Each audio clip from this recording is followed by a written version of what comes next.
ये चलते हैं जहां वज़ीर आज़म गिलानी मीडिया से गुफ्तगू कर रहे हैं। इंडिविजुअल्स कौन है भाई? मुझसे तो सवाल जब करते हैं तो मैं 18 करोड़ आवाम का नुमाइंदा हूँ, मुझे जवाब तो देना पड़ता है। सिक्योरिटी की बात की है और किसी हद तक उसको इंश्योर करने के लिए आप एक दबाव से कर रहे हैं। जहाँ से सुप्रीम कोर्ट का सवाल आया, okay I am going to put it in a different way, political जो सिक्योरिटी है उसको इंश्योर करने के लिए गवर्नमेंट क्या कर रही है? With in couple of days ऐसा लग रहा है जैसे कैप पड़ने वाला है, पॉलिटिकल कैप पड़ने। देखिए, मैं आपको बताना चाह रहा हूँ कि पॉलिटिकल स्टेबिलिटी है और कॉन्स्टिट्यूशन मुल्क में है, पार्लियामेंट मौजूद है और इंडिपेंडेंट जुडिशरी है और इंडिपेंडेंट मीडिया है, वाइब्रेंट सिविल सोसाइटी है, तो इसलिए आपको किसी किस्म का फिक्र नहीं होना चाहिए।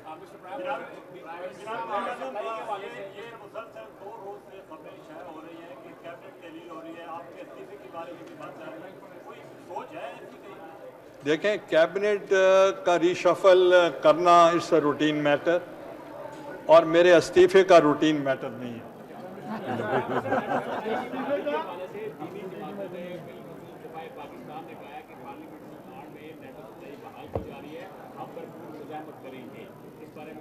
देखें, ना उनके कहने पे हमने बंद की थी, ना उनके कहने पे हम खोल रहे हैं, और दीनी जमातों के दस्तखत भी हैं जो नेशनल सिक्योरिटी के मेंबर थे।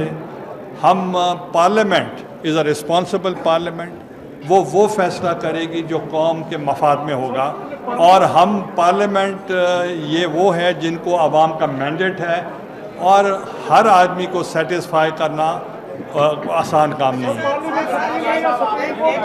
कहा जाता है कि एक इनकार की वजह से आज़ाद अदलिया हो गई, क्या आपके इनकार की वजह से पार्लियामेंट की बालादस्ती कायम हुई है? देखिए, मैं कोई इसमें मुवाजना नहीं कर रहा, वो अपना रोल अदा करे, पार्लियामेंट अपना रोल अदा करे। पार्लियामेंट सुप्रीम कोर्ट को खत्म कर सकती है। भाई ऐसी बातें ना करें, नो कमेंट्स। प्राइम मिनिस्टर, ये लीडर ऑफ द अपोजिशन ने रिजर्वेशन शो की है recommendations of the national security committee को। आप किस हद तक उनकी इस रिजर्वेशन को जस्टिफाइड समझते हैं, और क्या गवर्नमेंट तैयार है उसमें फर्दर अमेंडमेंट लाने के लिए, और क्या पार्लियामेंट की मंजूरी से पहले अमेरिका के साथ किसी लेवल पर या नेटो के साथ किसी लेवल पर इंटरेक्शन पॉसिबल है? देखें, पहली तो बात है कि नेशनल सिक्योरिटी जो है वो मैंने नहीं बनाई, वो स्पीकर साहबा ने उसको कायम किया है, जिस पे तमाम पॉलिटिकल पार्टीज़ की रिप्रेजेंटेशन है, बाशमूल लीडर ऑफ द अपोजिशन की पार्टी के। तो लिहाजा ये डॉक्यूमेंट्स जो था इट वाज टोटल सीक्रेट, और जो चेयरमैन जो थे नेशनल सिक्योरिटी के, उन्होंने on the floor of the house presentation दी है, और अगर किसी को इतराज़ होगा तो उनको एम्पल अपॉर्चुनिटी मिलेगी कि वो अपना पॉइंट ऑफ व्यू एक्सप्रेस कर सकें, मगर ये पॉइंट ऑफ व्यू जो पार्लियामेंट्री कमेटी का है ये एक्सक्लूसिव गवर्नमेंट पार्टी का नहीं है। कौमी इंतखाबात से पहले बलदियाती इंतखाबात होंगे?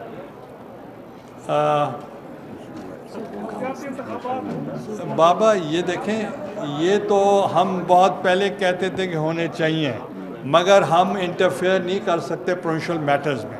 ये प्रोविंशियल ऑटोनॉमी के बाद और 6 शेड्यूल से निकालने के बाद देखें, इस पे मैं किसी सूबे के ख़िलाफ़ बात नहीं करना चाह रहा, मैं सिर्फ ये कह रहा हूँ it's a prerogative of the province.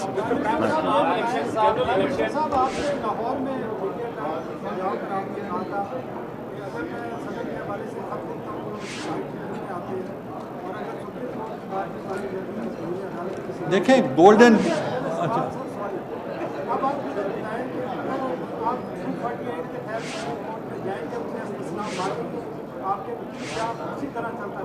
ये सदर साहब का काम है, मेरा काम नहीं है, और golden words are never repeated.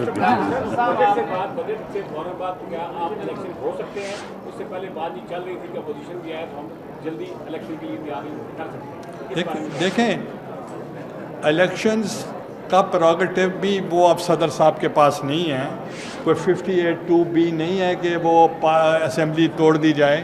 और सदर साहब और हम for the consistency of the system हम चाहते हैं, स्टेबिलिटी चाहते हैं। और हमारे जो कोलिशन पार्टनर्स हैं वो उनके साथ हम वेल निट हैं और हम उनकी मशावरत से काम करते हैं, तो वो उनकी मशावरत जो होगी वही करेंगे। आप अक्सर कहा करते थे कि chief justice is my friend. क्या ये सूरत हाल अभी भी बाकी है, और अगर बाकी है तो आउट ऑफ कोर्ट सेटलमेंट के लिए are you in contact with the person I am talking about? देखें, ये आप कंटेम्प्ट कर रहे हैं कि आउट ऑफ कोर्ट सेटलमेंट की जो बात कर रहे हैं, और दूसरा और once a friend is always a friend. तो ये तो आप नहीं कह सकते कि एक दफ़ा दोस्त हैं और दूसरी दफ़ा दोस्त नहीं हैं। मगर आप देखें कि उनके दोस्त जिन्होंने मूवमेंट में हिस्सा लिया और उनके दूसरे दोस्त जिन्होंने रेस्टोरेशन में हिस्सा लिया, हम दोनों उन्हीं के पास अदालत में मौजूद हैं। Thank you. नाज़रीन, वज़ीर